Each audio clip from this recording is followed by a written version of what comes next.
Hello, everybody. Welcome to episode 5 of Meet the Truth. I'm your host, Jason Barrett. I'm the Carnivore pharmacist. And on today's episode, we are going to be talking about the 3 big lies when it comes to the carnivore diet. I mean, everywhere you look, you're being lied to about food. A few days ago, I posted the 3 biggest lies people believe about carnivore, and it hit a nerve. So today, I'm breaking them down for real.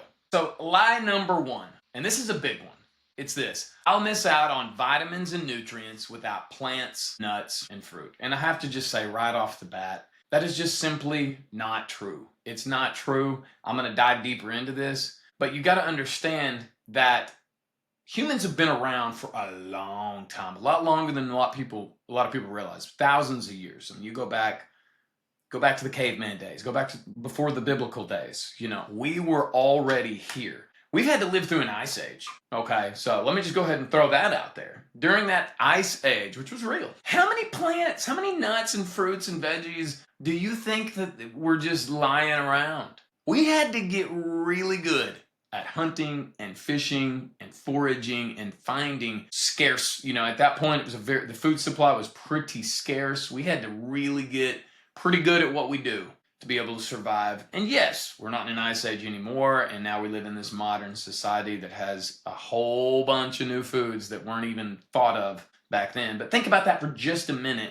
The fact that we made it through that period, we wouldn't have made it. If there was essential nutrition coming from that, how would we have made it? It would have been very tough. It would have been very tough. But not only that, you have to really break it down, and you have to go, okay, obviously all the way back to the dinosaurs, even to modern day, we had herbivorous animals, we had carnivorous animals, and omnivorous animals, and obviously we are capable of eating both, so we are omnivores. But when you compare our GI tract to, say, an omnivore, let's say a cow, for instance, how similar are we to a cow as far as like digestive tract from top to bottom? We're not very similar at all. I mean, a cow is a ruminant. It has 4 stomachs for one. 4 stomachs. Why is that? It's because it needs that to be able to process the grass that it's grazing on. It needs to have that physiology to be able to fully digest those things down to where it can strip out all the vitamins and the minerals and the nutrients and the fatty acids and the proteins and all the things that go into it. It turns into a humongous animal. I mean, a cow can easily weigh over 1,000 pounds. All they do is walk around and eat grass and drink water. That's all they need. There is complete nutrition out there in that grass. Now, listen, I've got a yard. I've got a lot of grass out there that I have to mow, and I have to pay, spend dollar bills to make sure that it looks good. What if I could just go out there and chop it down, bring it in here, and eat it for dinner every day? Number one, that would be nice. I'd save a lot of money if I could do that. Let's just pretend I ate 5 pounds of grass. What's going to happen? I mean, think about it. What's going to happen? How many calories, how much nutrition am I going to be able to get from that same grass that will make horses and cows and other huge herbivorous animals thrive? I'm not going to get nothing, okay? It's going to basically go through me undigested. It's probably not going to be very fun, I'm not going to have a good time when it gets down there and I can't even digest it. And it's going to be coming out the other end looking pretty awful if I had to guess. So think about it like that. Now think about this. What would happen if we ate the cow? Let's say that the cow or any carnivore came along and ate the meat of that cow. Well, guess what? When that cow eats that grass, it is complete nutrition for the cow.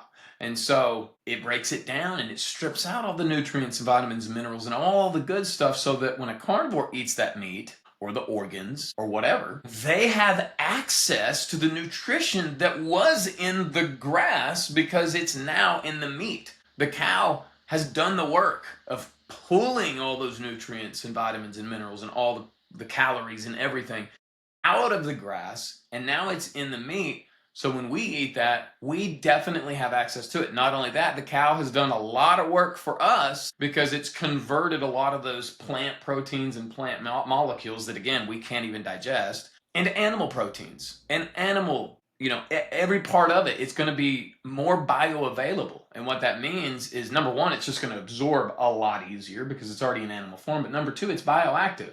Whenever we absorb it in, we don't have to convert it from a plant, from say a plant chemical or like plant protein even, when it goes into our body, your body has to do some extra work. You're not a plant, so it can't just take it and use it. It has to convert it into a usable form of protein. It doesn't have to do that whenever you're eating the carnivore diet. So it's really good. Not only that, there's a lot of essentials, that you get on the carnivore diet in meat, in eggs, in fish, across the board, especially in organ meats. They're very dense in these. But it's, hey, you have to ask the question, what does essential mean? When we're talking about nutrition, what essential means is something that your body has to have, but that it cannot produce on its own. You have to get it from an outside source. It either has to be in the form of food or a supplement, or in some form it's going in your mouth, okay? And your body's having to take it and use it. And now you have to ask one further question down. Out of the macronutrients, carbs, fats, and proteins, let's ask which ones are essential. Is protein essential? Yes. And if you specifically amino acids, there are 9 amino acids that are essential, and those are all found in meat. Those are all found in eggs and fish, and it's there, okay? When it comes to fats, are fats essential? There are 2 essential fatty acids. That's omega-3 and omega-6. And again, you're going to find that in meat, fish, and eggs. It's there.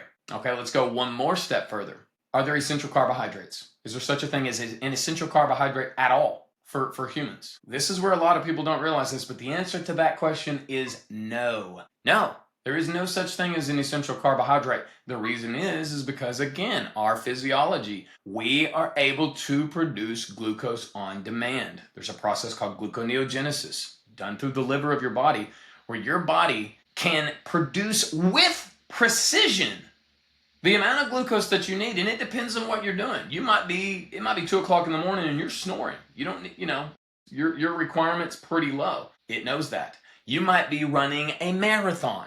It knows that. You might be climbing a mountain. You might be, who knows what's going on? Maybe you're running for your life. Maybe you're swimming. Maybe you're getting married. Who knows what it is, but different demands need different levels of glucose, and your body's very suited to change that, on a moment's notice to give you exactly what you need. It's not just going to go make 5 times more than you need, that's what happens when you go eat a bunch of sugar or a bunch of carbohydrates. You cause this massive glucose spike. And then, of course, insulin has to get involved. And anyway, I'm not going to go into the whole cascade of what happens after you do that. But whenever you don't have carbohydrates, your body can convert fatty acids and protein. It can basically take the stored energy that it already has, and it can make glucose and glycogen on demand. And that's a beautiful thing. You don't have to get a carb from an outside source. And on the carnivore diet, there's not going to be any carbohydrates. So I've been eating this diet for 6 years now. 6 years.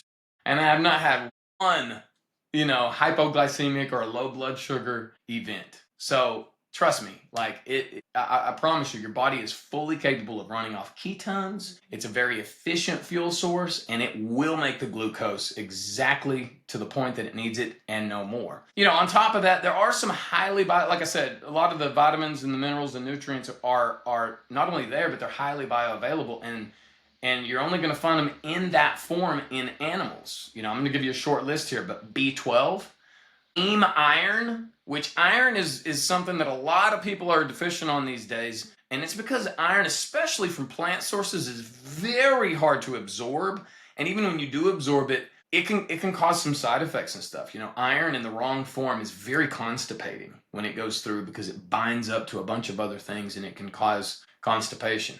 Another one's going to be retinol A. You got DHA and EPA. Those are fatty acids. K2, creatine, and taurine. These are all necessary, for our physiology, and they're all present on the carnivore diet and in very highly bioavailable forms. A lot of your fat-soluble vitamins, which is going to be vitamins A, D, E, and K, are high in, they're very high on this diet. Not only that, there's a lot of fat usually present, especially if you're doing the carnivore diet the right way. And fat being present means these are fat-soluble vitamins. They are absorbable because there is fat present. Now, when you're talking about plants, a lot of times you have non-essential compounds present. Now you got to ask, why would that be Why would that be the case? Well, you have to think about it from an evolutionary standpoint. Over time, animals, have developed a lot of tactics for survival, okay? It's usually fight or flight. Most of the time it's either going to be they running away, flying away, swimming away, whatever. Somehow they can move quickly and get out of danger, or they can camouflage themselves,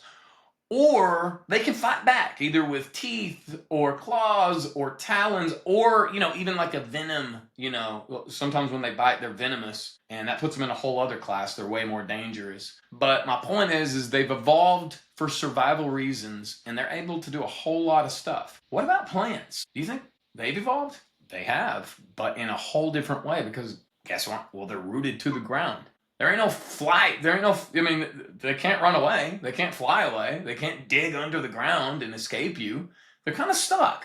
They're not going to fight you. Now, yeah, they may put thorns. That's one defense mechanism, like a physical thing, like a thorn or something that's going to sting you or cause, a problem. But most of the time in the plant kingdom, what they've done is they've basically resorted to chemical warfare. They've produced these plant toxins, toxic chemicals that if something comes along and tries to eat them, it ain't going to end very pretty. There's over 700 known plant chemical toxins on planet Earth that will kill a human, okay? But even if they won't kill you, listen, I'm a pharmacist, so I know that a lot of medications in any pharmacy across the globe have plant origins. And at a proper dose, if they're dosed appropriately, they're therapeutic, which means they'll help you but not harm you, And then there's others, but almost all of them have a toxicity profile once you get to a high enough level. And if you ate the natural just plant out there, you don't even know what dose you're getting. It could harm you. Not only that, we know that there are a plethora of plant, out there that definitely affect humans in a powerful way. Think caffeine, cocaine, THC, opium. That's just a short list, nicotine. And these are very powerful plant chemicals that come from them, and they're considered toxic, and definitely at a big enough dose it's going to affect you. So these are non-essential compounds. You don't need them to live, and whenever they go in, sometimes they can even be what they're called anti-nutrients. Oxalates, which are in a whole bunch of, especially green leafy stuff, oxalates are super high. Phytates or phytic acid, those are high in a lot of your nuts. And what those do is they can go through, and they're called anti-nutrients because either A, they block the absorption of vitamins, minerals, nutrients, and sometimes they can actually go through and they can pull it out of you. They can actually go through and deplete you. And so by eating them, not only are you not gaining anything, you're actually losing something. And so you got to think about it from that standpoint. You have to ask what is essential and what's not essential. And when we're talking about essentials, and this is very important, when we're talking about essentials, you're getting every bit of that on a carnivore diet. And listen, I'm just going to go ahead and just say, if you take the carnivore diet, and especially if you're eating it in its entirety and you're incorporating organ meats and everything else, it is so nutritionally and nutrient dense. You could compare it to the entire produce section in any given market, and it's not even gonna compare. It's so much more nutritionally dense, it's not even funny, okay? Especially for an animal. Now, it's different if you're a ruminant. If somehow you're a cow watching this, disregard what I just said. But if you happen to be human right now, what I just said, listen to it. I promise you, it is one of the most vital reasons why this diet works. And it's also why that first thing that we just talked about was a big lie. That was lie number one. And simply, if you just want to remember it like this, you don't need more ingredients. You just need more bioavailability. I'm not saying that grass doesn't have vitamins, minerals, and nutrients. I'm saying it's not accessible to us because we don't have the digestive tract. So just remember that. Lie number two is that carnivore is a fad diet. Now, this one just cracks me up. When I hear people say, oh, it's a fad diet, it's not going to last. I'm like, did you just hear what you just said? You're saying carnivore is a fad diet. Okay, let me just start off right here by saying, okay, let's go back as far as you want. Okay, if you want to go back 10 years, 50 years, 100 years, a few hundred years, 1,000 years, 10,000 years, and beyond. Go back as far as you want to ancestrally, to the beginning of humans being here on this planet. Again, this is back in the freaking day, okay? Think about what it was like way before civilization, okay? There were no grocery stores, okay? There were no supermarkets. There were no restaurants at all, definitely not fast food restaurants, okay? You didn't have the processed crap. You didn't even have agriculture back then. So there wasn't mass-produced grains, to put into all these foods, to make all this carb-laden stuff. Now, I'm not going to say, yes, there were naturally occurring, fruits and certain things that we could eat, but it was seasonal as hell. I mean, think about it. Like, if you were living in America in the wintertime, how many fruits are you going to see growing?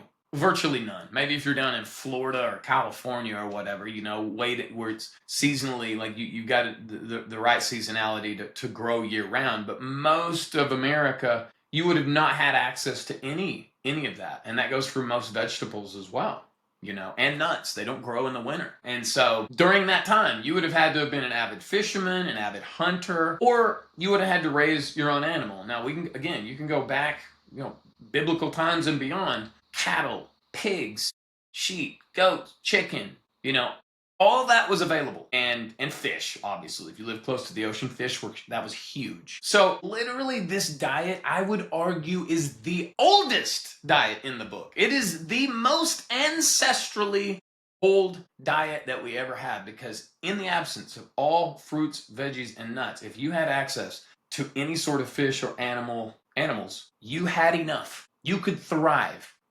I mean, look at a lion. A lion got to choose what it could eat every single day. What is it going to want? What is a wolf going to choose 100% of the time? If it's offered a steak, it's going to eat it. And what else is it going to do? It's going to thrive. As an apex predator, it's going to be strong. It's going to be quick-witted. It's going to be able to chase down its prey or outsmart it or outmaneuver it. That's the only way it's ever going to survive. It has to be at the top of its game. If it's over here eating McDonald's every day, it ain't going to be chasing nothing down. It's going to have problems. Now, if you gave a wolf McDonald's, would it eat it? Yes. Yes, it would. Is it going to thrive? Answer that question honestly. If you gave it candy bars and ice cream and pizza and McDonald's every day for a month, what's it going to look like, number one? And what are the health implications going to be? But on a pure carnivore diet, it has every single thing it needs to completely thrive.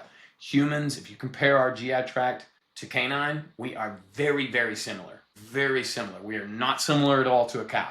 So I just got to throw that out there. But no, the fact that people think that this is a fad diet because they just heard about it. They've heard about people saying, oh, I lost all this weight, or it helped my skin, or it helped with this, or helped with that. And they hear about it and they want to jump on it because a lot of people, there's a lot of people that try there are a lot of fad diets that come along. They've never heard of a diet. They hear about it. People won't shut up about it. They go, okay, I'm going to try that. Well, let me just say this. If you do think it's a fad diet, and that's the reason you're wanting to try it, is because it sounds cool, or, you think you might lose some weight, just let me give you a little bit of advice. If you're doing it for those reasons, most likely you're going to go into it assuming that you need to be at a calorie deficit or to restrict your calories, basically to starve yourself. And because that's how most fad diets work. To be honest with you, it has nothing to do with the actual what they're eating. It has everything to do with they're limiting their calories, and they're usually telling you to do that with exercise so that you create a calorie deficit, which, yes, that will make you lose weight, okay? That'll make you lose weight. But if that's your goal, I would tell you not to do carnivore because it's probably not going to be very fun.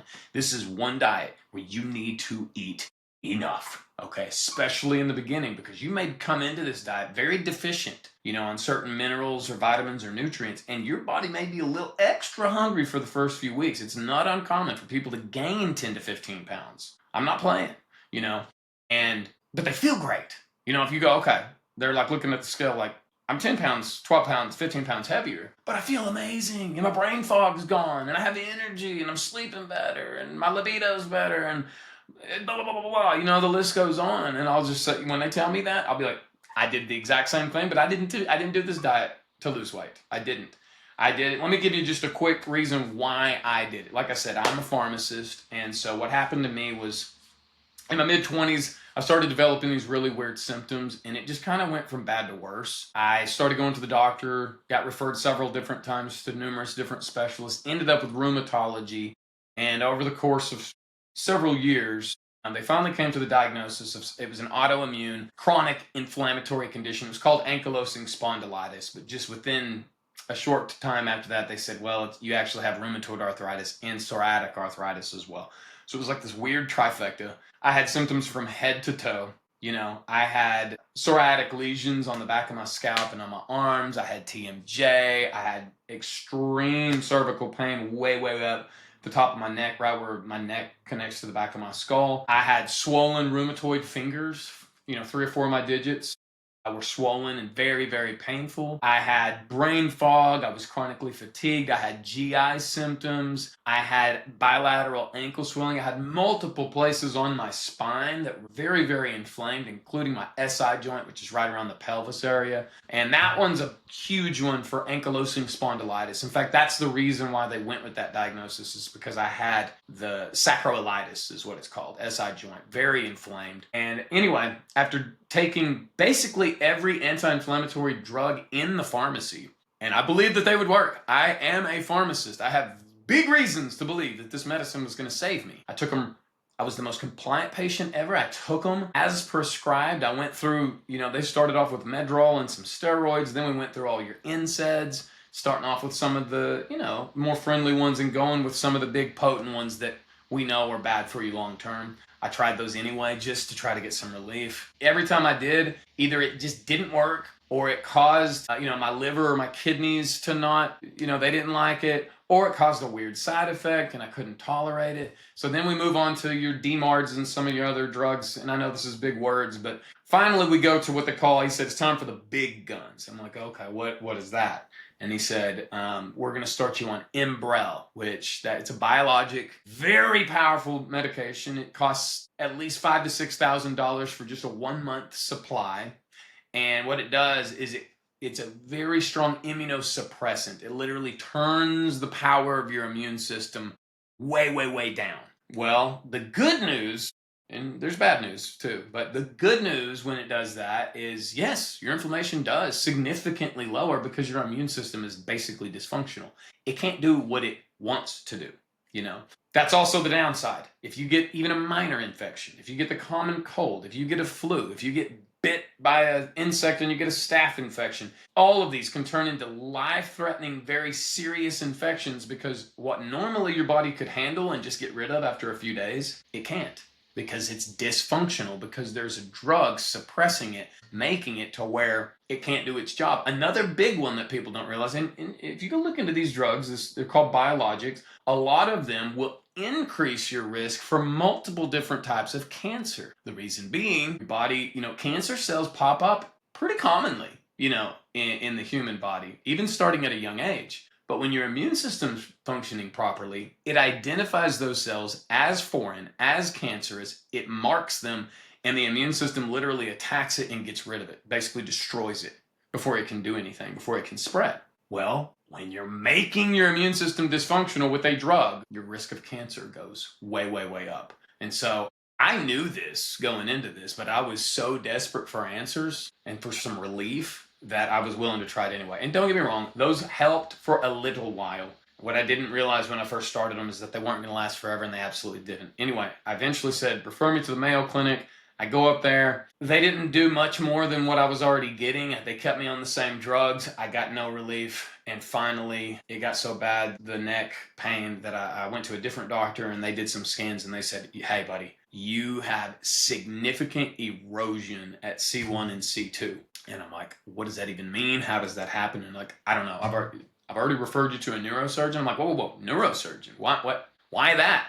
And they're like, well, because when we're looking at those two vertebrae on your skin, they are getting so thin and brittle that we're afraid that they're going to fracture quite easily if you take a hit to the head, or if you get rear-ended in your car, if you fall, or if you're roughhousing or playing basketball or whatever, and something happens, it's very likely you're going to have a fracture there because those bones are so weak and brittle now. And they said, just like the difference between a paraplegic and a quadriplegic kind of depends on how far up the spine you have a fracture. If you go all the way to C1 or C2, C3, which is below that, controls your respiration. And I said, are you saying what I think you're saying? And they said, yes, that's what I'm saying. You could die if that happened. Not to mention you could be a paraplegic or a quadriplegic as well, even if you don't die. And so I go to the neurosurgeon. He absolutely confirms that doctor was correct. He said, yep. And he said, there's not much we can do when it's that high up. He said, all we can do is watch and wait and keep doing scans. And if it continues to get worse, there's some last resort Surgeries we can try, but they come with a ton of collateral damage, and you're not gonna like that. And so I got extremely desperate, okay? And that's when, through a series of colleague interventions, I was pointed to a different style of doctor that did some tests that you're not gonna find in most traditional doctors. And one of them was a food sensitivity panel. And thank God I went to that doctor.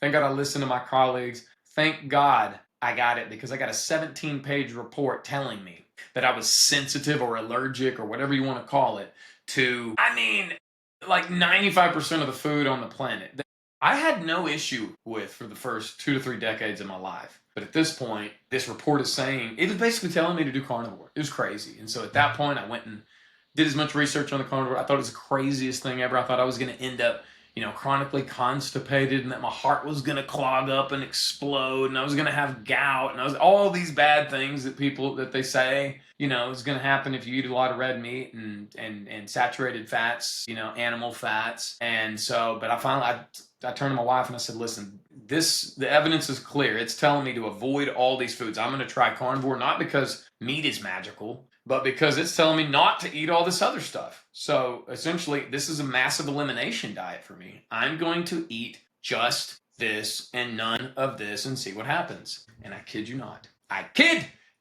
within 2 weeks, I felt the inflammation going down on the inside in a more powerful way than any drug, any medication they ever used, any anti-inflammatory medications that they used, including those biologics, those big ones that were very immunosuppressive.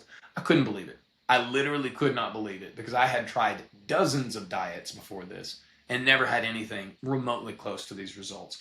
I looked at my wife and I said, listen, there's no way that I'm stopping this in 30 days. There's just no way. It's too good. And I didn't, and then I did another 30 and another 30. And then after I did about 6 months, I said, you know what? I've already done half a year. Didn't even have a single cheat meal, not even on my birthday, because that's how desperate I was. I literally felt that bad that I didn't ever want to go back there.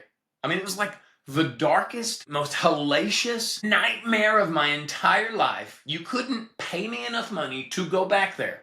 I'm not willingly going to go back. I'm not even going to go back kicking and screaming. I'm going to fight you tooth and nail. And so I said, I'm going to do a full year. So I did a full year. Even through Thanksgiving, even through Christmas, all the way through. And could not believe, and like I said, I gained weight for probably the first month or two. By about month 6 or 7, I was about at the weight I had started. Now, I looked completely different. My composition was changing because I felt great. I could sleep well, and I could, I had energy, and I wanted to work out, and I wanted to play with my kids in the backyard when I couldn't do that, for the better part of a decade when I was sick. And so I got way more active. My relationships got better. Everything was just getting better. And anyway, by the end of that year, I had dropped 50 to 60 pounds. Complete revolution, but it took time. It took time. And I honestly, even if I would have never lost a pound, if I would have gained 20 and kept it, I still would have kept doing it because I felt that good. So you got to understand, I didn't do it for weight loss. Sorry I went off on a tangent there. I just wanted to give you a little bit of my backstory and why I even tried this diet, especially from all the crap that you hear about how bad red meat and everything is for you. And not only that, but I learned the same thing in school. I learned this. And so for me to have to challenge that, it took a lot for me to have to challenge what I thought was the right way. I can't argue with it. Results speak loudly. And yes, this is anecdotal because you're hearing it from me, but I'm telling you right now, if you're suffering from any of the symptoms that I just named off, or anything that's rooted in inflammation, especially chronic inflammation, maybe it's autoimmune, I would seriously think about giving carnivore at least a 30-day try. If it doesn't work, at least you'll know it didn't work. But I can basically guarantee that if it's rooted in inflammation or if there's a gut connection at all, there's going to be a very powerful response to eliminating all the garbage that is contributing to that. So, anyway, the big lie, number 2, carnivore being a fad diet, it just isn't true. In fact, I would argue it's the oldest diet in the book. I would challenge someone out there to find a diet older than carnivore. And then the big lie number 3, carnivore is just steak. I can't tell you how many people I've talked to that have heard me talking about carnivore. I can't afford to eat steak every day. I don't know how anybody could do that. Okay, Do you even know what carnivore is? Why are you assuming that it's just steak, like a ribeye steak, every single day? Carnivore is very broad. It's very diverse. Okay, like we've already talked about. It includes all fish, all animal meats and fats, and that includes anything from your light meats to your red meats. You can go with chicken and turkey. You could go with pork, goat, sheep, lamb, bison, beef, venison. The list goes on. I mean, I'm not going to name off every animal that's edible in the animal kingdom, especially in in different parts of the world. They eat way different stuff. That's all edible. All your animal fats. A quick list that I like to eat is going to be lard, tallow, butter, ghee. Pork rinds are even a form of animal fat that's pretty satiating. If you got that crunch, you got the salt, you got the fat, it tastes great. You've got all your dairy, you got milk, cheese, yogurt, again, butter, you got anything that falls in that realm. It's pretty deep. Okay, and then you got all your organ meats. Some people love them, some people hate them. I would say a little bit goes a long way, and if you're not into eating them because you don't like the taste, nowadays there's some pretty good supplements that you can buy where they basically freeze dry them and powderize them and put them into a capsule where you can just take them as a capsule. You don't have to taste it and you still get that nutritional, value. So I'd highly recommend you look into one of those products. But anyway, it's not just steak. Now don't get me wrong, okay? Who doesn't like a good steak? I'm sorry, but steak is arguably the best part of carnivore. I mean, when I found out that I could have steak every day and I would thrive, do you know how elated I was? Do you know how motivating that was for me? You gotta remember, I'm a farm boy. I was raised on a cattle ranch. We had beef, I love beef. I'm a meat and potatoes type of guy. That's the way I was raised up. Now, potatoes I don't handle these days. And I do hate that, but it is what it is. You know what I mean? I mean, yes, they taste good, but nutritionally they're not, I don't need them. I don't need them. I didn't know that when I was being raised, but we always had meat. Not to mention I'm also a fisherman and a hunter. So I love to eat all of those things. We had chickens. We raised our own chickens. We had pigs. Our chickens laid eggs. We collected the eggs. We ate farm fresh eggs. I know how good those farm to table products are. You just can't beat them. And for me, they just, they hit the spot. They're very satiating. They keep you full. You don't have a craving, say you ate 1,000 calories of ribeye steak versus 1,000 calories of potato chips, which it's easy to eat 1,000 calories of potato chips. Once you start eating them chips, boy, you got a big old bag of chips. You can just sit there and watch that football game or your movie or whatever it may be, and you're going to eat the whole bag. And you answer this question. Which one's going to be more satiating, is going to keep you full longer? It's a no-brainer. That ribeye is going to stick with you. You're going to stay full. You're going to stay satiated. And you're going to last probably at least until the next meal, sometimes all day, depending on how big you are and how active you are. The potato chips, you're going to be hungry again in like an hour. And probably for more potato chips, especially if you're like me. When I even have one cookie or one potato chip or whatever I'm just going to take one bite. And yeah, you do take that one bite, but you awaken that monster somewhere back in your brain, and all of a sudden your cravings go to level 12,000, and before you know it, you're back in there. You're back in there eating way more of that problematic food than you ever intended to eat. So, a little bit dangerous. But anyway, it's not just steak. Now, I will say this. There is a version of carnivore that some people have to do. And it's usually people who have a story kind of like mine, where you have a lot of food sensitivities, or you've got a clear gut connect. Maybe you have a diagnosis that's right on your gut, like leaky gut or IBS or gastroparesis or diverticulitis or there's a million different gut diseases, colitis and all kinds of things. But if you know that that's part of it, I would actually encourage you to maybe go one step further into carnivore and go even more restrictive, just to see if this helps you even more. And it's called the Lion Diet. And essentially all it is beef, salt, and water. Now, I first heard about this from a pretty famous guy. His name's Jordan Peterson. He's an ex-Harvard professor.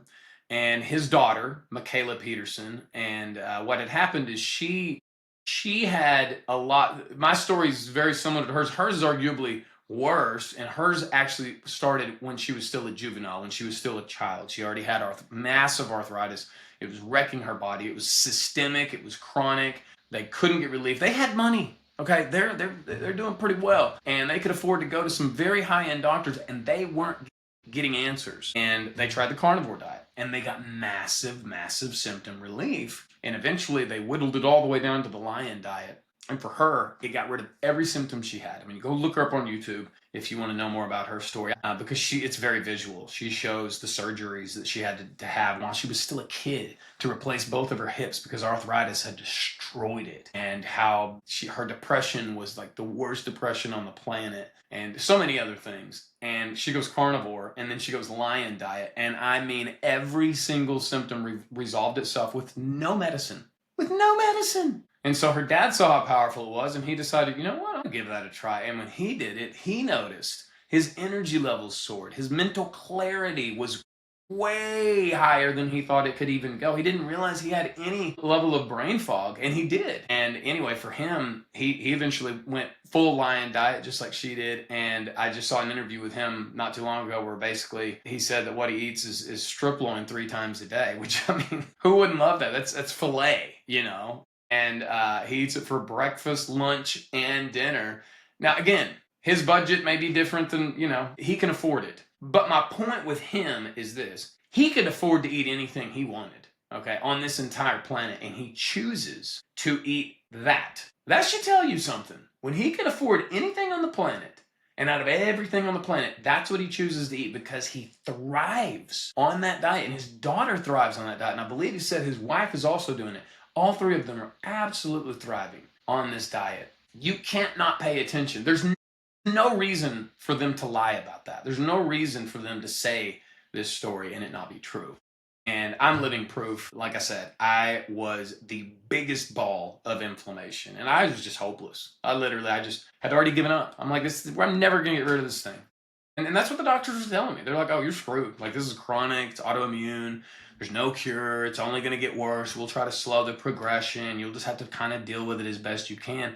And when you accept that label, it changes you. Okay? Like, it becomes part of your identity. And you just kind of, you get hopeless. It's sad, And I was definitely depressed. I would have told you I wasn't, just so we're clear. If you would have asked me back then, I'd have been like, no, I'm not depressed. What are you talking about? But after coming out of that, and after the chronic fatigue lifting, and after the brain fog that I didn't even really realize was there until it was gone, that's when it all became so clear. It was after it was gone. While it was there, and while it is there with a lot of people, they don't realize it. They don't realize how bad it is until they get away from it. So the proximity to it kind of makes you numb to it, if that makes sense. And so, anyway, it's not just steak. By all means, if that's within your budget or you have access to steak every day, go ahead, eat your heart out. But if not, I mean, if all you ate was eggs and that's it, that's carnivore. If all you ate was fish, like a pescatarian diet, but only fish, that is considered carnivore. If all you ate was venison, that's carnivore. If all you ate was hamburger meat or bacon and eggs and sausage and butter, that's carnivore. If all you eat steak, there's a lot of different ways to do carnivore. So, but it's not just steak. And there are some budget-friendly options, especially when you consider there's no sides. You don't have to prepare any sides. It's just the main course. And if you buy in bulk, say you go buy a 15-pound brisket, smoke it on your smoker, you could probably eat on that for a good week to 10 days. And it's very affordable, very affordable. And it's very nutritious. It's got plenty of beef. It's got plenty of fat. It will get you full. It will taste good. It's very satiating. There's a lot of options, including all seafood. I keep saying fish, but that's any seafood, that's all still carnivore. So anyway, guys, as a pharmacist, I've watched these lies keep people sick. I've even told people my story, and they're not ready yet. They still, what's it going to do to my heart? And I've been doing this for 6 years, and I just went and I did a CAC score just a few weeks ago, and it was a 0. Like, literally, you can't get a better score than that. Or, their mom's a nurse, or their sister's a doctor, or whatever, and they've told them, oh, no, you can't. No, you got to eat green leafy vegetables, and if you do eat meat, you need to stay away from red meat and stay away from fat. And they wonder why they feel like crap. Well, guess what? They're not getting complete nutrition. And when you're walking around deprived and deficient, it's just like having a plant out in your garden. If you weren't giving it everything it needed to survive, to thrive, are you really going to expect it to grow? And if it does grow, what is the fruit going to look like? Is it going to look big and plump, or is it going to be tiny and shriveled up and, kind of not doing so good? So think about it. Think about it from that standpoint. Again, if you're on the fence, if you're not quite as desperate as I was and you're still on the fence, just do it for 30 days. 30 days. If after 30 days you notice nothing good, then you have my permission to never do it again and to scratch it off the list and say it didn't work. But I will say, do it right. Eat enough food, get enough fat, and get enough salt as well. If you're deficient on any of those things, calories, fat, or salt, because protein's pretty easy to get. I have faith that you're not just going to only eat fat. But those three, if you're deficient on any of those, carnivore is not going to be very fun. So just keep that in mind. Another thing is, it's not about restriction. Don't focus on it and say, oh, this diet is so restrictive. What it is it's eliminating all the bad and keeping the essentials. It's getting you the essentials.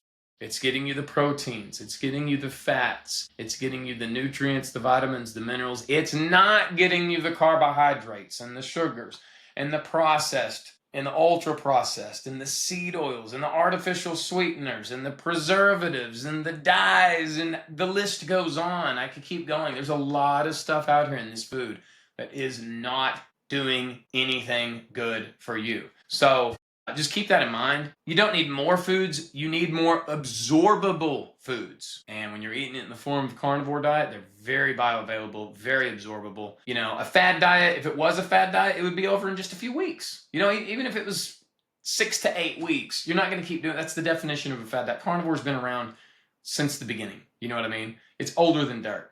And then again, carnivore is not restrictive. It's not just steak, steak, steak. It's very wide. It's very available. It's a huge variety. I know dozens of people that all eat a different, like a different type of carnivore, but it's still carnivore, and they're all thriving. So anyway, guys, if this helped, please follow Meet the Truth, rate the show.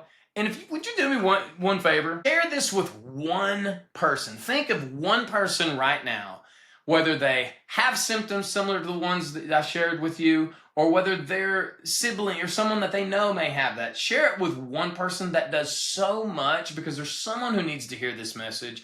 There's someone out there. There's lots of someones, but there's a good chance you know someone who has a similar story to mine, who is suffering for no reason. They think they're doing all the right things. They're going to the doctor. They're taking these medicines. And I'm not blaming these doctors and these medicines. I'm not, because I used to think the same thing. But what I'm saying is they're not going to find answers. Just so share it with one person. That would mean so much to me. And it may give them the real answers that they're looking for. So anyway, guys, I hope that you enjoyed today's message. And until next time, stay good.